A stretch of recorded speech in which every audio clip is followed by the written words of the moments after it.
Cincinnati will have Katie George, Willie Harvey with Notre Dame. The final is New Year's Six Bowl. They're going through it all right. Marcus Freeman taking over. And Molly McGrath at Baylor. Baylor almost certainly on the way as Big 12 champions to the Super Bowl. Probably to play Ole Miss. Now, those are New Year's Six games coming up over the next 4 hours. Glad to have you with us. Reese Davis,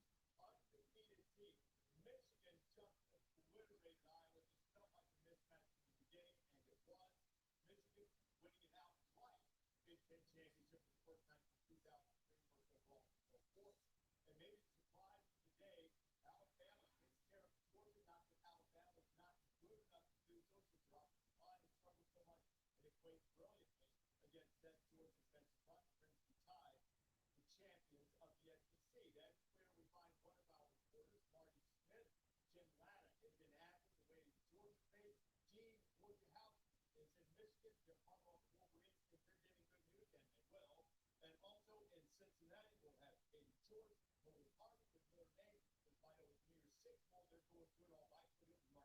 and their F game. So I agree with you. No question that Bama go number 1, and then Michigan, Georgia weren't that far behind.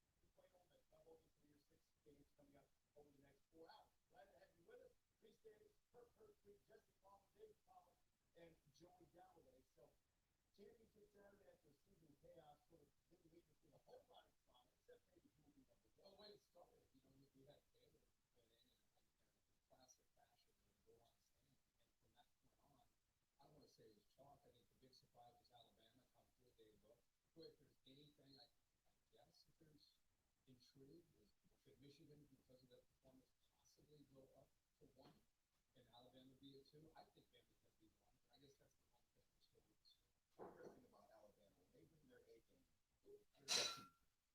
when you combine your resume, quality wins with the eye test, especially how they broke these last 2 weeks. Iowa,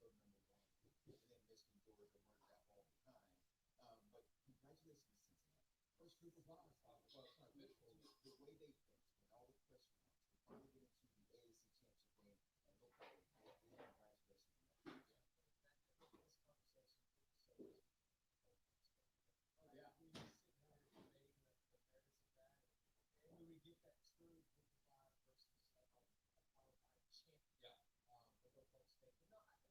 I think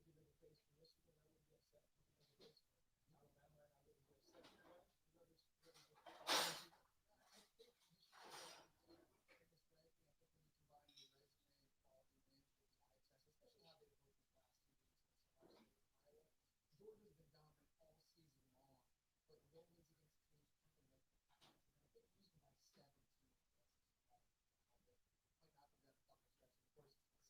might not be that tough a stretch. Of course, Cincinnati, so if they get in, that's just fantastic. Ran the table, handled their own business, need help around them. The chaos, here they are.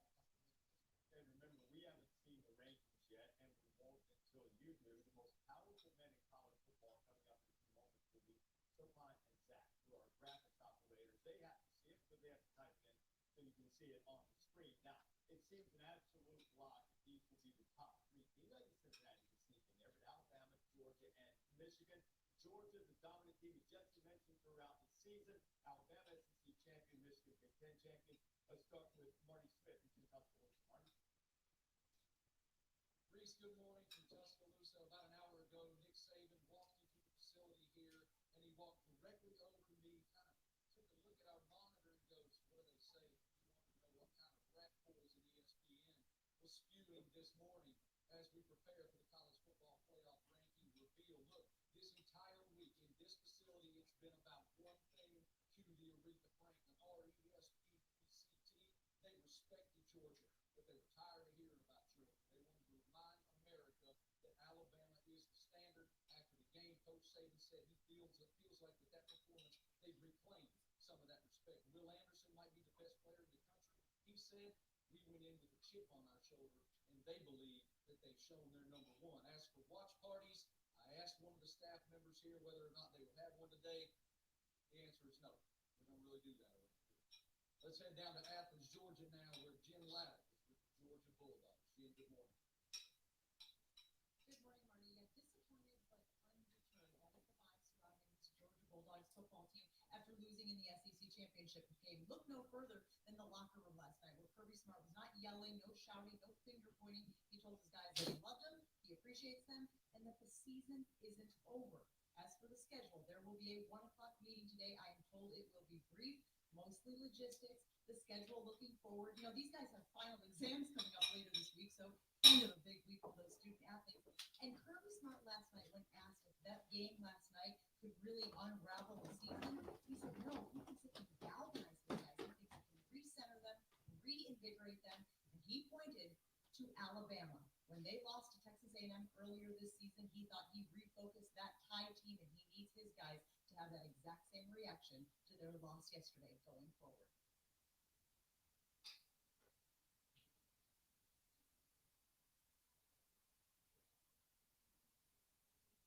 Okay.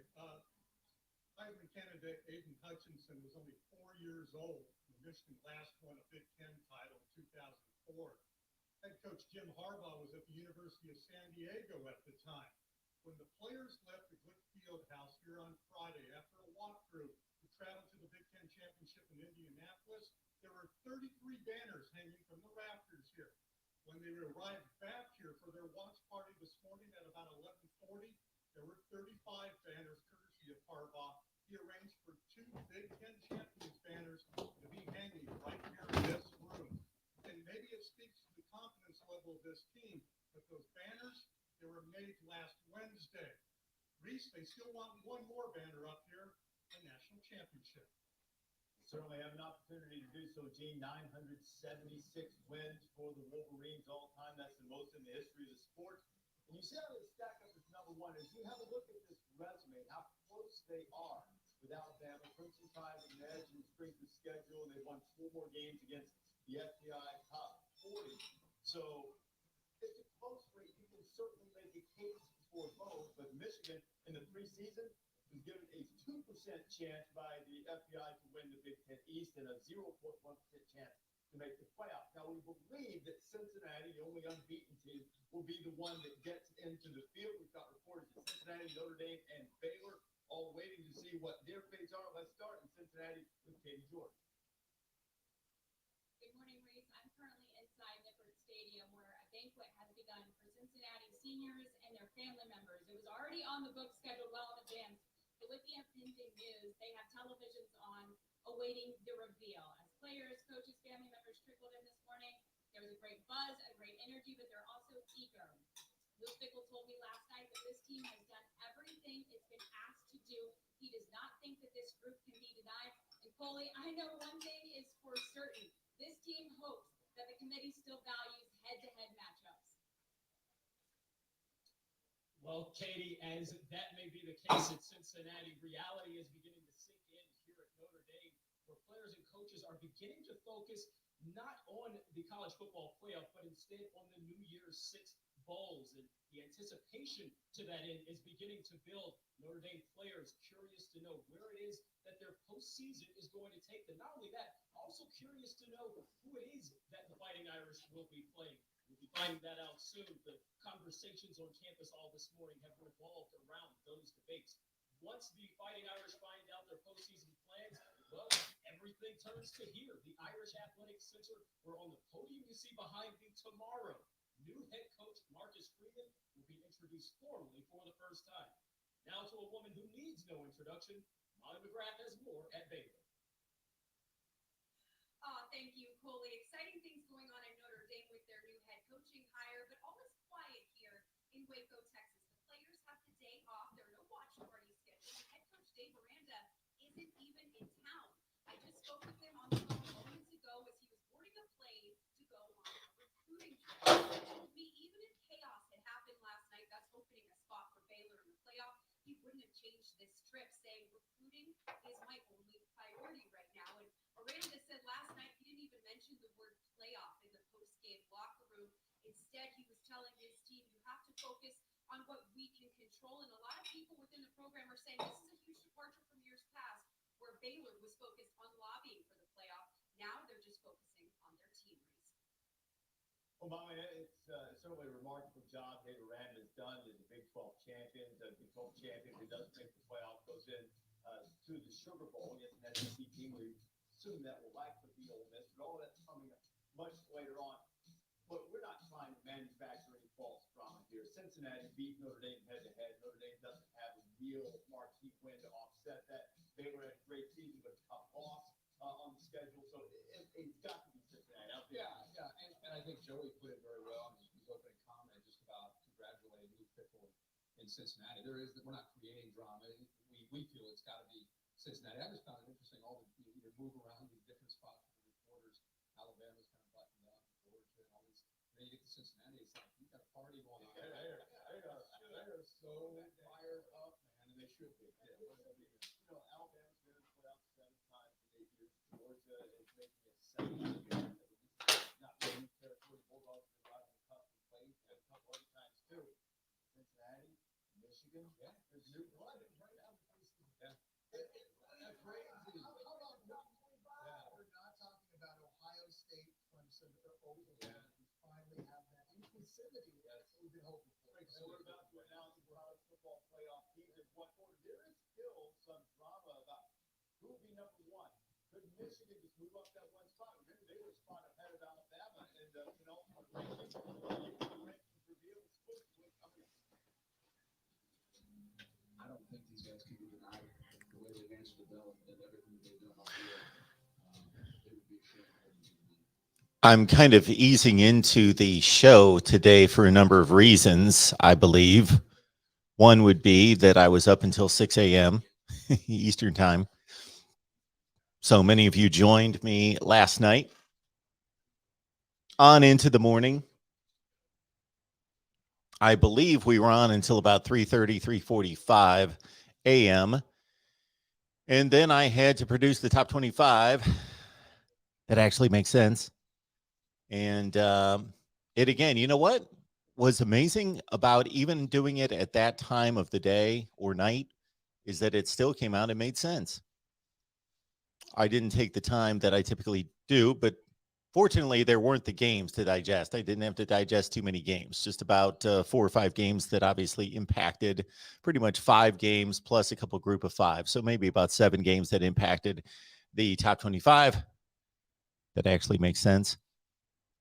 And then I think I'm easing into it because of the time of day, because of the late night, early morning. So I'm still waking up a little bit, just grabbed a bowl of cereal. And also because of the anticlimactic nature of our college football playoff selections. So the invitational does have some criteria. So it's not a complete invitational where you're not inviting people to a party on a Friday night and determining you just want Jimmy and Joe to show up, but you don't want Mary and Sally to show up. So there is criteria to the invitational, but it is an invitational that we pretty much narrowed down to can only be invited these four particular teams. The only way less than drama, the only determinants that need to be made would be, number 1, I've seen response to my top 25 and just response to last night's show where people were campaigning for Michigan, people campaigning for Alabama. Those are the 2 logical choices for number 1 and the only 2 teams that I believe that have a claim to number 1. And I think it's a good debate. I think it's reasonable to select either one and then proceed with your claim, your debate, your argument. I think both teams have legitimate arguments for number 1. The other one would be just not necessarily directed toward this playoff and this Final Four, but just the overall selection of the teams and the approach taken and the value of a Power 5 schedule versus a Group of 5 schedule and championship. And if we want to take it to that level, teams like Baylor and Ohio State, Notre Dame has the head-to-head loss. So even though they're going to be ranked most likely ahead of Baylor and Ohio State, and I'm not saying that they didn't earn that, they have the one issue, and that's the game that they played against Cincinnati at home in losing by 2 scores. So even though Notre Dame is going to be ranked ahead of Ohio State and Baylor, if you want to take a different approach and argument to the situation, it would be that Cincinnati, as it was just posted on the ESPN show, played the 87th most difficult schedule in the country, and they're being compared to teams that played top 20 schedules. So unfortunately, we're playing two levels of football here. And so we've got to evaluate Cincinnati based on playing different opponents, a lower level of opponent, and playing one game for sure, Notre Dame, that would rank with the games that the other teams have to play. And then playing a handful of games that would rank in the lower echelon of games that the other teams play. Houston would rank with what? Where would you place Houston in the SEC, the Big Ten, the ACC, and on down the line, the Power 5 structure? But would Houston go 4-5, 5-4 in a major conference that plays a 9-game schedule? Would they go 4-5 in the Big Ten, 5-4, something like that? I guess. I would think that they would be somewhere in that range, 4-5, 5-4. I think Houston's about as good as the mid-pack, mid-level teams in the Big Ten, somewhere in the 8 to 9 position in the Big Ten. The SEC, probably somewhere in that same area, maybe a little bit lower. ACC, higher. Big 12, higher, of course. And the Pac-12 as well. I don't know where Houston would place in the Pac-12. What do you think? Third or fourth? Something in that range. So that's just a more of a broad scope, general debate to have is the approach and the group of 5, because we only have 4 spots. If we had 8 spots, group of 5, come on in, get your spot. If we had 12 spots, group of 5, take your spot. Maybe there would be room for other opportunities possibly. And then, of course, 16. Looks like we've got our final 6 coming in, and this is going to be extremely anticlimactic. Ohio State at number 6. I believe I had the Buckeyes at 6 as well. I did. Ohio State, what might have been, lost to Oregon early. That ended up hurting, because had Ohio State been undefeated playing Michigan, despite the loss and not advancing to a Big Ten championship game, then the Buckeyes would have a claim. And they would have been compared right now to Georgia and to Cincinnati.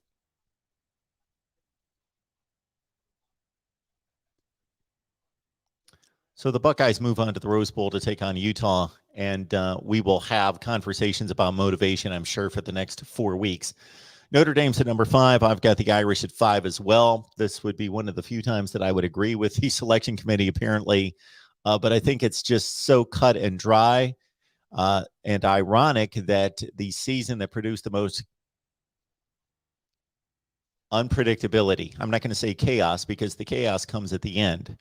Really, there's no chaos in week 7 or chaos in week 10, except for maybe some teams like Clemson early who knocked itself out, Oklahoma a little bit later, Ohio State obviously at the end, that eliminated those 3 standby teams, those staples of college football in the playoff.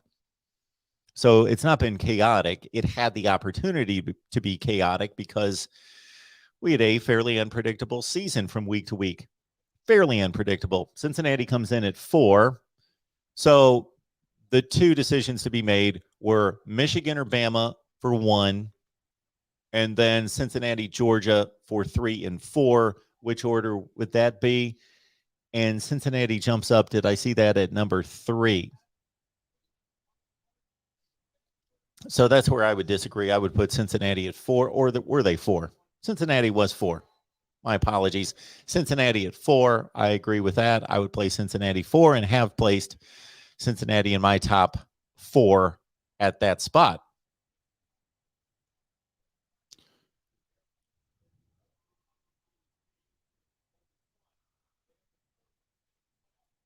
Let me check out the chat and see what we've got. I appreciate everybody being here.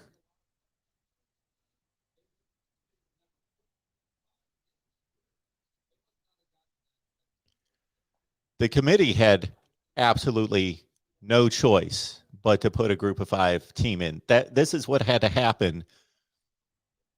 There had to be a bunch of teams lose 2 games. That's basically what happened. What happened here is that there was no one for Cincinnati to be compared to that only had 1 loss, except for Notre Dame, who doesn't play in a conference and played Cincinnati. So the committee was backed into a position to select the group of 5. That's what they did. That's what they did. They selected the group of 5 because they had to.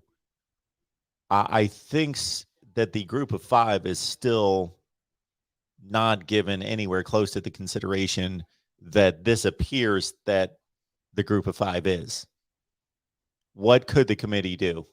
If they would have had one loss team to choose from, they would have selected them over Cincinnati. This is showing us that basically the group of 5 has to go undefeated and has to be compared to 2 lost teams. That's what it comes down to. Because again, Notre Dame played Cincinnati. We got the game that we needed to make this decision. Otherwise, Notre Dame's 11-1, not playing Cincinnati, and Cincinnati's undefeated as a conference champion. Notre Dame's going to be in this field and not Cincinnati.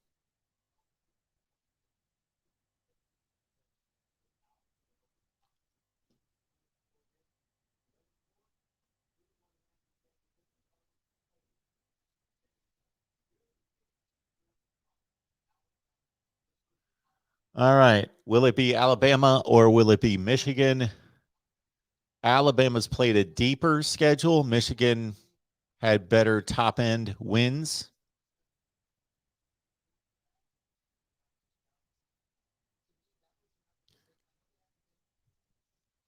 George is on his way to work, but listening. That's very comforting, George. Thank you. Johnny Bays, Notre Dame at number 4. Sorry, Johnny. Didn't happen for you. Unfortunately, your team scheduled the wrong game, the wrong season. It was the wrong season, the wrong game. And that's what we needed to see, Cincinnati and Notre Dame. We got the game, ironically, scheduled that we needed to see this particular season. That is complete coincidence.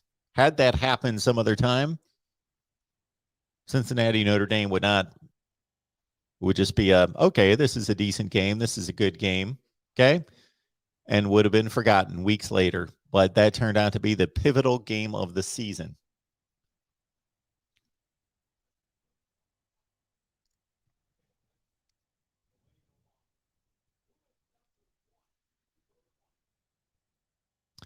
It's good to see Ryan.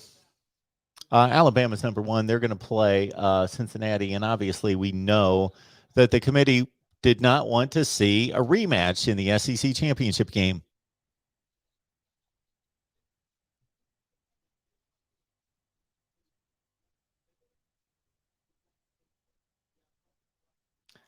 So now we just have to see where these teams are going to play. But yeah, Alabama's number 1. They're going to play Cincinnati, and Cincinnati certainly hopes that the Alabama team that played LSU, Auburn, and Texas A&M shows up to play them. They will probably not get that version, though. Mike is telling us that Michigan should be 1, Bama 2, Cincinnati 3, and Georgia 4 because everyone should move up 1 for their win and Georgia should drop for their loss. Okay. Johnny says Notre Dame is one of the 4 best based on eye test. I would slightly disagree with that. I would have Notre Dame more in the 6th position based on eye test. A lot of close wins against marginal teams for Notre Dame. I would have Ohio State as one of the 4 best teams in the country based on the eye test. Notre Dame wasn't out there beating Michigan State by 7 touchdowns and Purdue by 4 touchdowns. And Indiana by 47 and Maryland by 49. Notre Dame was not doing that.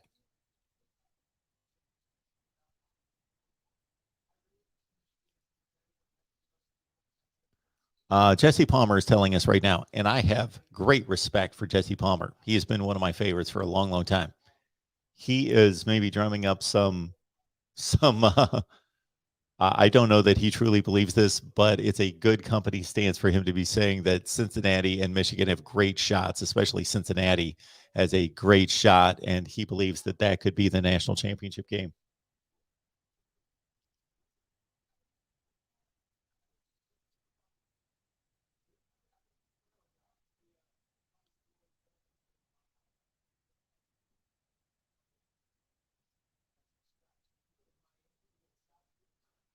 Michigan, Georgia, that should be a heck of a game. Should be. And for the winner of that game, they're going to have to go through an extremely difficult opponent and then set up against Alabama for the national championship game. And yes, am I slighting Cincinnati? Possibly. I am going to be shocked, surprised, which I rarely am by any of these results. I've watched college football for way too long, 45 years, to be shocked or in any possible way by these results. But I would be extremely surprised to see Cincinnati beat Alabama. The spread on that game is going to be wide. What are we guessing? It's probably already out. Alabama, Cincinnati. I got to think that's in the 12 range, 10 to 12, maybe more than that.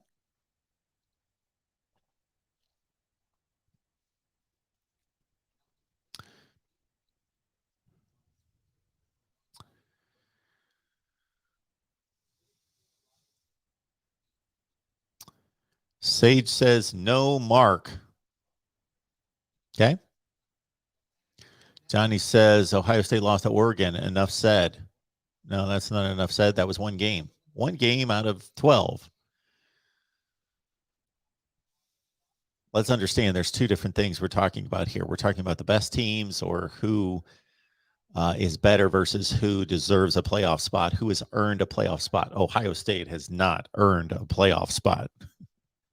No way. But are they one of the four best teams in the country? I believe so.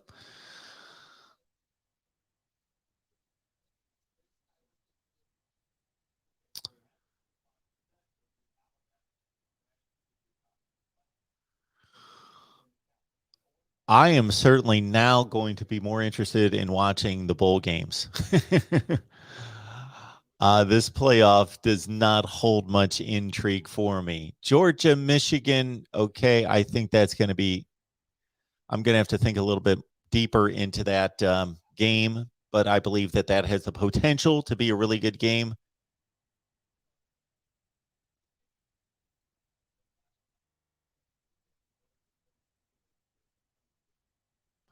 We're hearing from the chair, and he is a happy man because he had no controversy to deal with.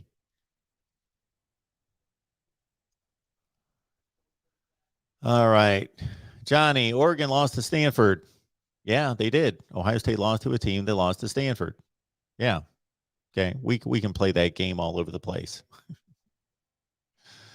Alabama lost to a team that lost to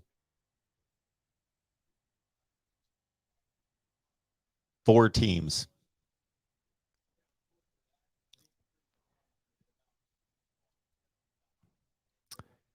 Alabama lost to an unranked team. Texas A&M, I believe, is ranked. They should be ranked 8-4 against their schedule. They should be ranked, not even close to not being ranked. Michigan is a quality loss by 4 to a top 11 ranked team. That speaks volumes. Yeah, that's part of the resume. People get fixated on one game. And so that's part of the resume. That's one point to make. But Alabama played a much deeper schedule than Michigan, and obviously took on an opponent last night that was decidedly better than anybody that Michigan played, and Alabama beat them by 17 in a neutral site. So there's another game to be considered.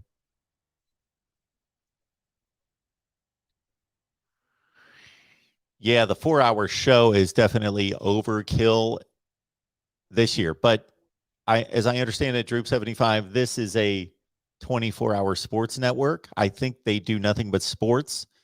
So they don't have an NFL contract for the games this afternoon. So I think this is what they're going with, is probably going to be the best ratings getter, even in an anticlimactic situation like now. But yeah, appreciate that.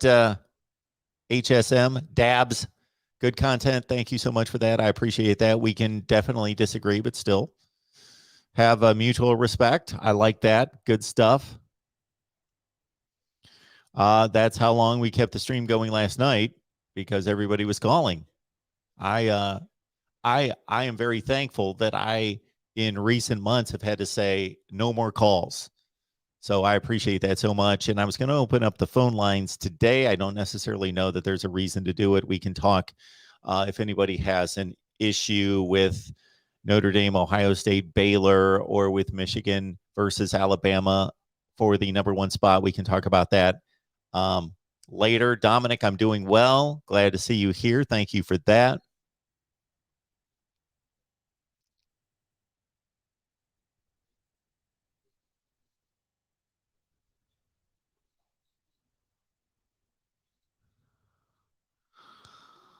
All right, our Cowboys guy there says Iowa is the worst 10-3 team in the history of college football.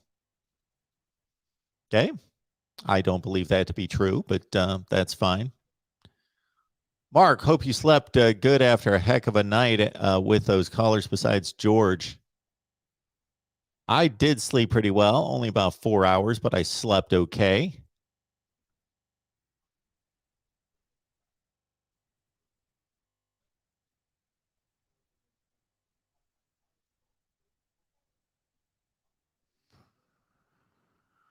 Dennis likes Alabama 1, Michigan 2, Georgia 3, Cincinnati 4. Okay, I think I've seen that.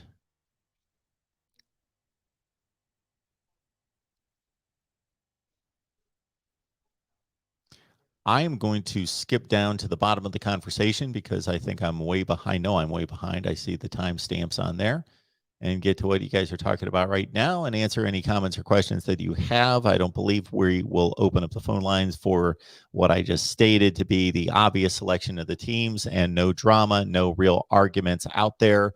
Again, the three arguments that can be made would be who's #1 versus #2, Alabama, Michigan. We saw the result there by the committee.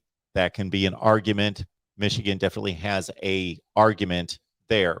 Then it's 3 versus 4, Cincinnati, Georgia. The committee was not going to deliver a rematch.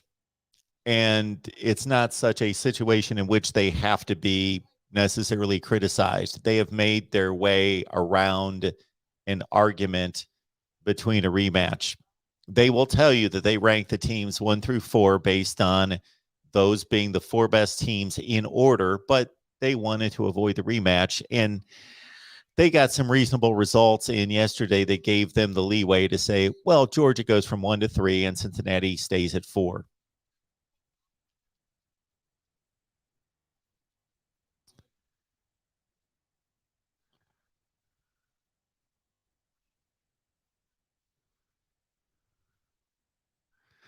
Connor says he can't wait for the bowl projections. Well, I think we're done with the projections. We're actually going to get the bowl matchups today. We'll get the New Year's 6 during this show, which I can't believe that any of us are going to stick around for the 4 hours. I will find out about the New Year's 6. And you guys know the way it goes here. We will preview every game. We'll give you a preview look early in the process, meaning right after the bowl selections come out in the next 8 to 10 hours. We will be previewing the games throughout this week. And then once we get closer to the games, we know more about the matchups, injuries, opt-outs. Unfortunately, those are coming. All the players that are opting out from these games will preview and predict all the bowl games. So you guys know what the deal is here. We predict and we preview every bowl game, and with a month roughly to go and somewhere in the window of 2 weeks for the first bowl game. So today is December the 5th, correct?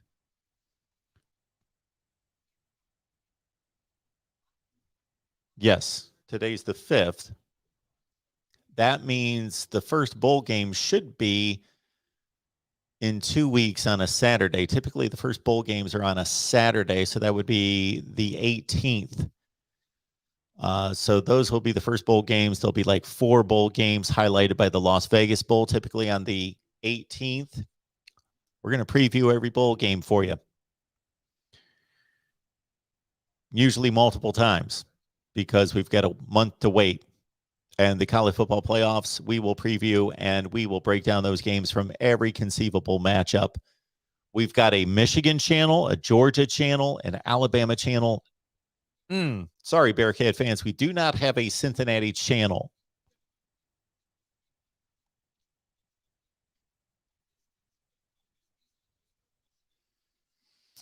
Iowa's offense performed even worse than I expected. I took Michigan to win the game and cover. I didn't even think about it.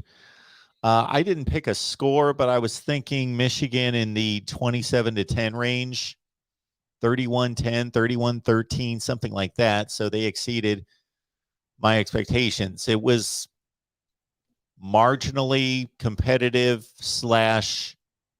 interesting going into the third quarter until Michigan made it 21-3. 21-3, I knew would be way too much for Iowa to handle, even at 14-3 with Iowa's awful, atrocious offense, that it would be almost impossible for them to overcome. They could be playing right now, and I don't know that Iowa, we could have frozen Michigan's point total at 42, and we could be sitting here 13 or 14 hours later and still waiting for Iowa to hit 42 points.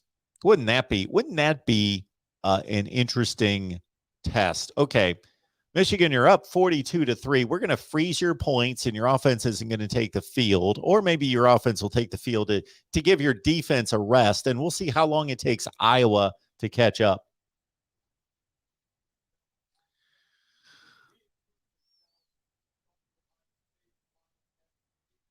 What do we got here?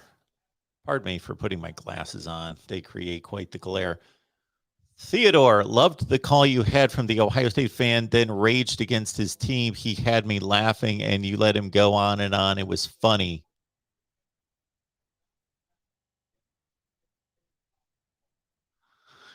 Yeah, so that is really the big news of the day in college football, Jet Mac, that the dominoes are starting to fall here. Brent Venables to Oklahoma and Mario Cristobal to Miami. That's what we are expecting. Bushcraft, Ohio, thank you so much for the compliment. Appreciate the kind words and for being here. Johnny Bays, Cincinnati can beat Bama this year, but not in a championship game. I don't know what that means. They will not be playing in the championship. The bowl selections will come out throughout the day. This particular special will highlight the New Year's Six bowls, and then we will periodically throughout the day be hearing about, because the slotting goes from there, and so the decisions are made throughout the day. Joe thinks Cincinnati can beat Alabama. Okay, I love the I hope you're right. Swampy, good to see you. Hypothic theory. Michigan got snubbed. Georgia's strength of schedule is not strong. Look at the overall record of every team they played. They got boosted because of the names of the programs they played.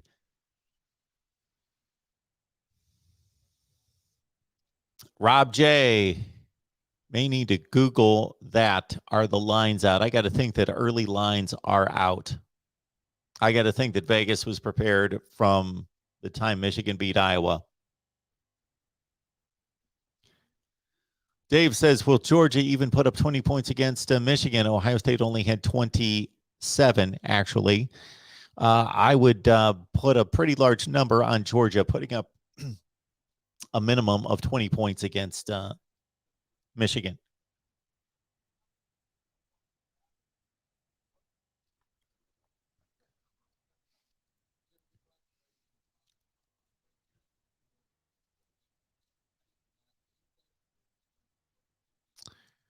Mostly noble. The ratings for Michigan, Georgia will be off the chain. I agree. Rushman, I apologize, and I'm sorry about that you tried to call a number of times last night and had the wrong number. You might have hit the wrong number. We just had too many people in line because we can only put 3 on hold. So that might have been just a busy signal. I don't know. Brittany and Craig Vance, let's go. All hail blue. Brian looking for an Ohio State Houston Rose Bowl. No, it will be Ohio State and Utah. Alan, good to see you, Nebraska fan. Alan, unfortunately, shut out of the bowl situation for quite some time now. The last time Nebraska made a bowl game 5 years ago against Tennessee. Wow. Blanche says, I knew Bama was a bad matchup for Georgia, but I was one of the fools that thought that Kirby would get the 40-pound monkey off his back. I did as well. I was not surprised by the outcome, and I gave Alabama a big opportunity, chance to win the game around 35%, but I did pick Georgia to win. Raymond, there you go. Mario to Miami. Silver. Bama beat the 6th best team in the country who was rated number 1, and because of that, they deserve to be the new number 1. I don't know that we can necessarily say that Georgia's the 6th best team in the country. My thought right now is that they are the 2nd best team in the country. C. Thomas, natty games are not going to be exciting. I agree. To real MVP, yeah, Bama got the bye. I hate to disrespect Cincinnati like that, but I do not think that they're going to compete in this game. Joe, would Bama rather play Cincinnati or Ohio State? Exactly. Cincy just shows Ohio State is better. Ohio State would never lose to Cincinnati. Well, I don't know about never, but I get your point, and I agree with your point. Ohio State is a better team than Cincinnati, but these are the rules that are in play, and Ohio State lost 2 games.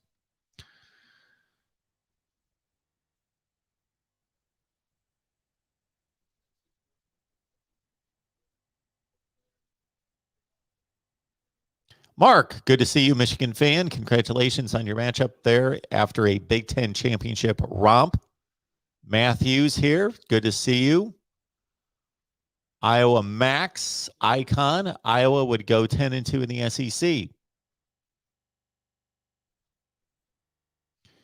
Bobby likes Georgia to beat Michigan by 20, and Alabama will beat Cincinnati by 30. The second one, I would not be surprised. The first one, slightly, very slightly surprised. Just slightly.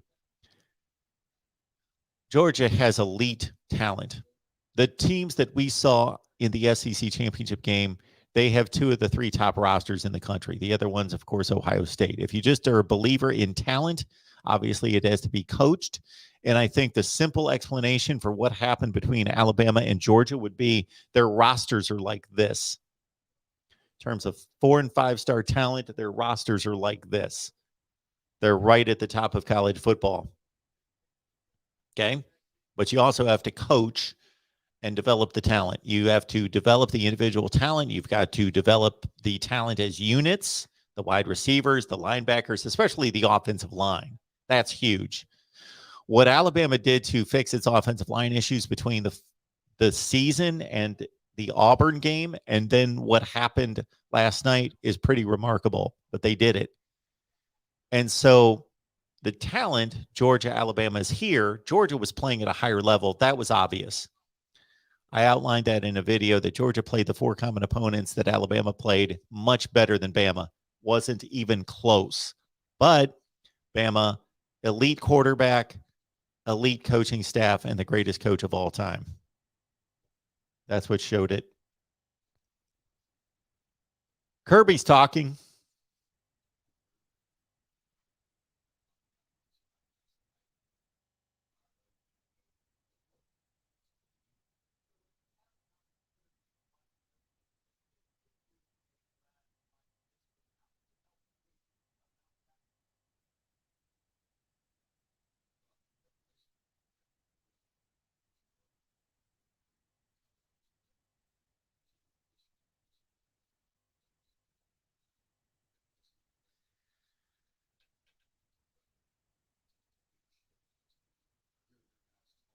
Georgia, Michigan. Michigan's not going to win this game by much if they win the game. I could see Georgia routing Michigan. I could also see a really good game. Georgia's got to be a 6 or 7 point favorite. I'm going to make this guess. Georgia is a 6 point favorite against Michigan, and Alabama's a 13 point favorite against Cincinnati. It's my guess. There we go. Eric's asking, Michigan, Georgia. Yeah, I think Georgia's going to be a 6 point favorite. I'm not a Vegas guy. I'm no kind of expert. I watch the lines. I look at them just like most of you do. So I can usually go through the top 25 games and major college football games, the Power 5 games, and get the point spread within 1 to 1.5 points. Like if I guess them all and then look, can usually do that on almost every game. But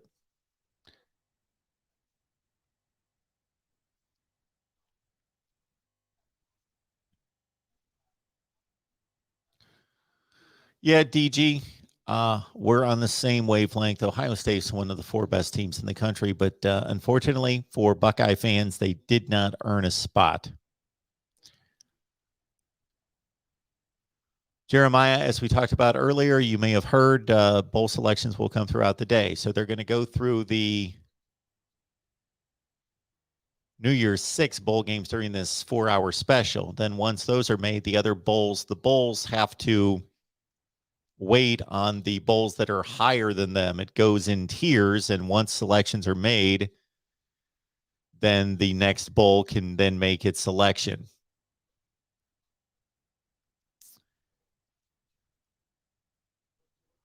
Why don't ESPN get NFL games? Well, they've got the Monday night contract.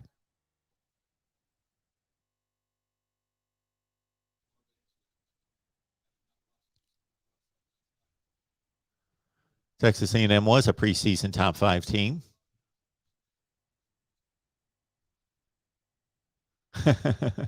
Swampy McGee. Always enjoy your comments. All right, everyone. I don't know that there's much else to get accomplished here. Anticlimactic. I expected to be on the air for 3 or 4 hours to break this thing down. Well, once the games were played, I did not. But going into yesterday, Oklahoma State came that close to making for good conversation. Cincinnati played a first half that gave us hope that there might be good conversation if they got knocked out, because that would have opened things up considerably. But as it played out, the 4 that we got were the 4 that we expected, and those are the 4 choices that pretty much, based on this format, has to be made. All right, everyone. Appreciate you being here at the Voice of College Football. We are going to cover the Mario Cristobal situation to Miami. We will certainly cover Brent Venables to Oklahoma, and we'll break down these bowl games as they're released. Not necessarily am I going to be waiting for each and every bowl game to be released and post a video preview immediately, but you know what I mean. Throughout the week, we will preview these bowl games, and we will track everything as we typically do. If you love what we do here at the Voice of College Football, or even like what we do here at the Voice of College Football, and just want to support, we've got a USC channel that is our next priority. And I want to thank everyone that helped us get our Iowa channel to 1,000 subscribers, because that's key in terms of YouTube analytics to get the channel to 1,000 subscribers. So our next target would be USC, Alabama as well. USC, Alabama, Notre Dame is coming along very well. And of course, with Alabama being in the playoff, we should be able to build that channel fairly quickly. But all those channels are roughly in the 700 subscriber range. So please subscribe to Alabama, USC, Notre Dame. Thank you so much for that. I will be back soon. Be looking for the notifications. Please subscribe to this channel, the main channel, and hit the bell for the notifications. That way you know when we're going live, which will definitely be sometime in the next couple days. Now that the college football season is over, the regular season, our schedule changes somewhat. I was going live every Monday night, Thursday, Friday, Saturday night. So we will let you know. Keep in mind that we also have team-specific shows. So Nebraska, Monday at 4 o'clock Eastern Time. Iowa, Tuesday at 5:30 Eastern Time. Then we've got the Miami shows at 1 o'clock Eastern on Tuesday and also Wednesday at 7. We've got our Oklahoma live show Wednesday at 12:30. Ohio State at 1:30 on Wednesday. Michigan at 5 on Wednesday, and Florida State at 6. So I hope you got all that. Again, we've got shows featuring Nebraska, Miami, Florida State, Michigan, Ohio State, Oklahoma, and Iowa right here at the Voice of College Football each and every week. All right. And if you would like us to add a live stream for a team particular show, please find us a sponsor and hit me up at markrogerstv at gmail. You can always hit me up there. Any kind of requests or recommendations that you have for videos, I am here and listening. I thank all of you for your contributions, your support, and everything that you do to help us grow and build the channel. And we appreciate it. And we will see you all soon. Be looking out for videos that will be coming your way constantly, as they always do. Let me pick up this super chat. Appreciate that.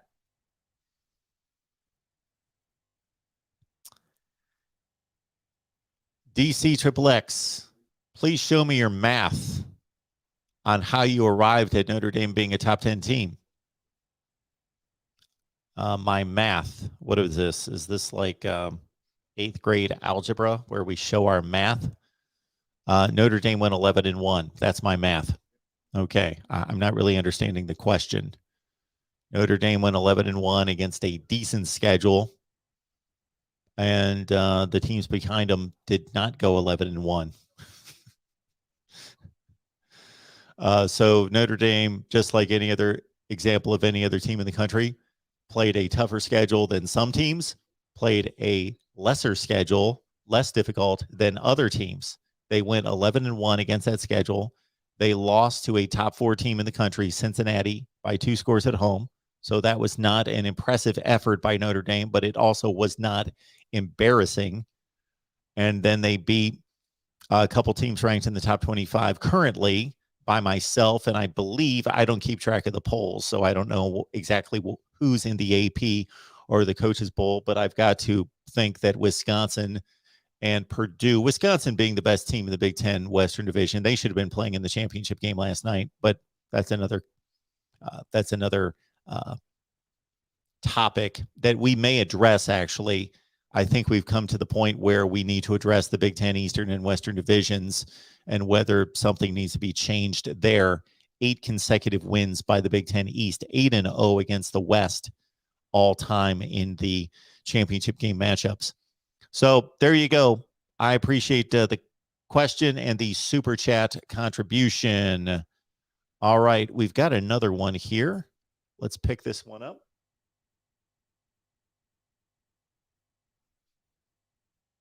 There's a cat on my deck. Anyway, Nicholas, why did Clemson fall off? Number 1, quarterback play. Number 2, offensive line play. Number 3, injuries. DJ Uiagalelei is not nearly the quarterback that Trevor Lawrence or Deshaun Watson are, and that is the most important position on the field. And therefore, even though Clemson has recruited top 5 classes and the roster is filled with top 5 talent, the quarterback play is not anywhere close to what it's been. DJ has succeeded 2 starting NFL quarterbacks, generational talents as far as college quarterback play. And the offensive line has never been recruited at the level of the other positions on the field, but has been good, has been developed to be good, but it was not good at all this year. Plus, their injury list was ridiculous at the wide receiver position, linebacker, defensive line. They lost their 2 best defensive linemen early in the season. Yeah, Clemson got beat up early.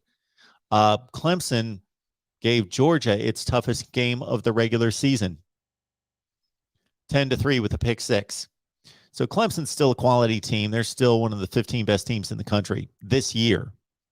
The program's better than that, but certainly a top 15 to 20 team this year, even with 3 losses.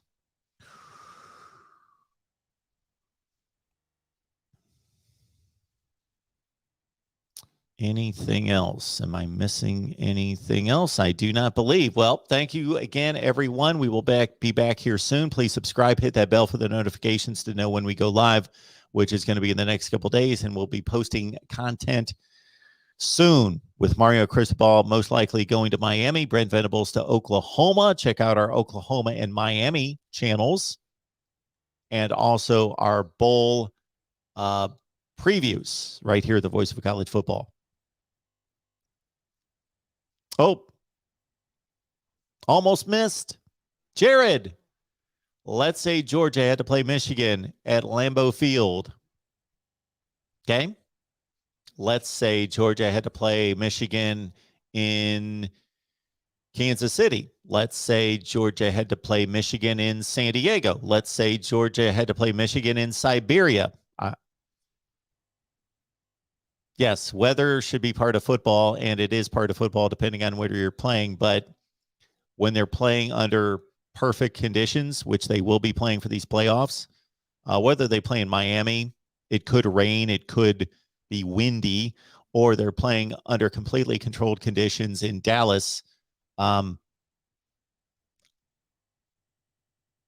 somewhat understand this chip on the shoulder of some Big Ten fans in particular, or fans of teams in the North, that why don't they play in the weather? We want to see them play in the weather. I get that. It would be interesting to see, but let's also understand that all these teams in the South, Georgia and Alabama in particular, but all the teams in the South produce NFL players that then play in the North and don't have any issues. It's not like we can watch NFL games on Sundays in December and January and pick out the players that came from the SEC. Oh, he can't play. He dropped passes because he went to an SEC school. No, they adjust. So I don't think that it would be a major factor. One of the greatest quarterbacks of all time in the NFL played in the South his entire upbringing and college career at Southern Mississippi, and then he went and became one of the great cold weather quarterbacks of all time in Green Bay. Yes. Do you have to adjust to weather conditions? Just like Big Ten teams would have to play in 85-degree heat and humidity, which they often have to do in bowl games. So is that an advantage, and is it unfair? To a certain extent, it is, that Big Ten teams have to travel to Florida, but nobody wants to play bowl games in Minneapolis in December. So the bowl games are built to be a reward for the season and to be a pleasurable trip for the players. So hence, they generally are played in warm weather sites. But don't expect that Georgia would completely implode because they had to play in 37-degree weather or 16-degree weather or whatever. Let's also understand that weather is not a factor in the Big Ten until maybe the final week to 2 weeks of the season. It's not a big deal that it's 62 degrees in Columbus, Ohio, the last week of October. All right, very good. Well, thank you so much for that. Again, lock it in here at the Voice of College Football. We do our best to provide the best in discussion, debate, and analysis. With your help, you make it happen. Thank you so much for your support, and we will see you all soon.